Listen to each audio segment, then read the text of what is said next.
ఇప్పటి వరకు ప్రజలకు మనం ఏమి అందించాము, ఇంకా ఏమి చెయ్యాలి, మనము ఇచ్చినటువంటి హామీలు ఎంతవరకు అమల్లో ఉన్నాయి, ఇంకా అమలు చేయాల్సిన టైం ఎంత ఉంటుంది అని ఈ విధంగా ఎన్టీఆర్ గారు సీఎంగా ఉండగా ఆయన మరి పూర్తిగా ఆ మహానాడులో ఏమేం చేయాలో తీర్మానాలు చేసేవారు మహిళల కోసం. ఆ విధంగా వచ్చిన ₹2 కిలో బియ్యం కానీ తర్వాత అనేక పథకాలు రూపుదిద్దుకొని పేద వర్గాలకు ఒక పెన్నిధిలాగా ఎన్టీఆర్ గారు మహానాడు కార్యక్రమాన్ని నిర్వహించేవారు.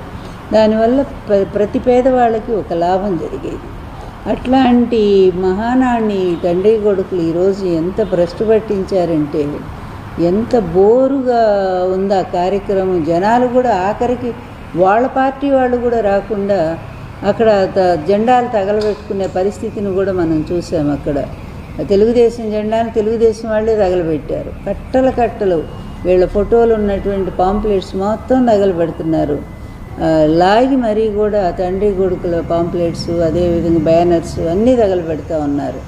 ఇది వీళ్ళ మహానాడు. ఏదో చేయబోయి అయ్యవారిని చేయబోతే కోతి అయ్యిందన్నట్టు సామెతగా ఈరోజు మహానాడు పేరుతో అభాసు పాలయ్యారు. ఇక వీళ్ళ గొప్పలు ఎలా ఉన్నాయంటే అవి మామూలుగా లేవు. ఏంటి మా 6 సూత్రాల కాదు, అంతకుముందు మరి సూపర్ 6 ఏమో తండ్రి చెప్పాడు, ఈయనేమో అదే దాన్ని 6 ఫార్ములాన ఏదో పేరుతో లోకేష్ అనౌన్స్ చేస్తూ ఉన్నాడు.